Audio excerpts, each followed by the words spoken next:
Dans le livre de Jérémie, chapitre 33, au verset 3, il est dit ceci: « Invoque-moi et je te répondrai. » Et comme tu peux t'en apercevoir, c'est pas écrit je te répondrai pas, je te répondrai peut-être, ou je vais te répondre si je suis de bonne humeur, si j'ai le temps.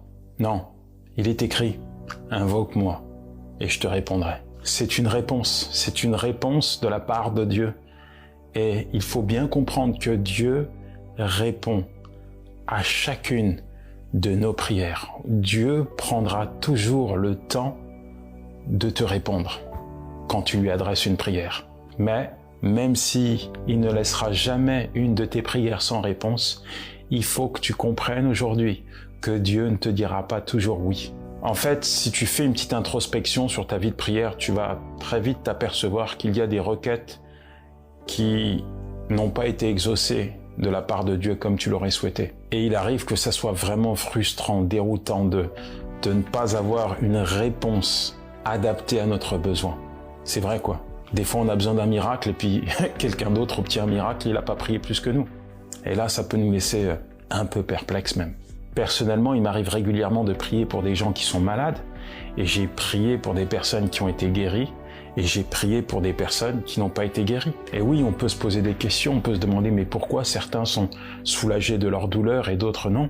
Ou encore, on peut regarder à des couples qui prient pour des besoins légitimes, un enfant par exemple, et qui obtiennent un enfant, tandis que d'autres couples prient pendant des années pour obtenir un enfant, et ils n'obtiennent pas d'enfant, et leur cœur est brisé. Et la question est toujours là dans notre cœur, mais pourquoi? Pourquoi tu ne réponds pas, Seigneur, comme je l'attends, comme je le souhaite? Pourtant, le besoin, il est vrai, et je sais que tu es attentionné par ma vie, mais pourquoi tu ne me réponds pas comme je le désire? En fait, il y a des fois où Dieu dit oui, et puis il y a des fois où Dieu dit non. Et ça, c'est juste inexplicable. Et comme c'est pas explicable, comme ça vous paraît hors de sens, eh bien c'est pour ça que vous ne comprenez pas ce genre de non de la part de Dieu. Toutefois, il y a quand même quelque chose que vous devez comprendre. Quand ça vous arrive, eh bien, je pense que c'est un test que Dieu vous envoie, le test de votre foi. En fait, les prières qui ne sont pas exaucées comme vous le souhaitez seront inévitablement un test pour votre foi. Parce que en substance, c'est Dieu qui vous dit, c'est Dieu qui te dit, tu vas me faire confiance. Alors une question s'impose. Est-ce que réellement tu fais confiance à Dieu? La Bible dit dans Romains 8, verset 28, « Nous savons du reste que toute chose concourt au bien de ceux qui aiment Dieu et de ceux qui sont appelés à son dessein. » Et c'est vrai que ça paraît pas toujours évident. Parfois, quand nous sommes en proie à la souffrance, au doute, à des tragédies, à du découragement, à des frustrations, nous nous demandons, mais quels sont les bienfaits qui peuvent résulter de cette situation?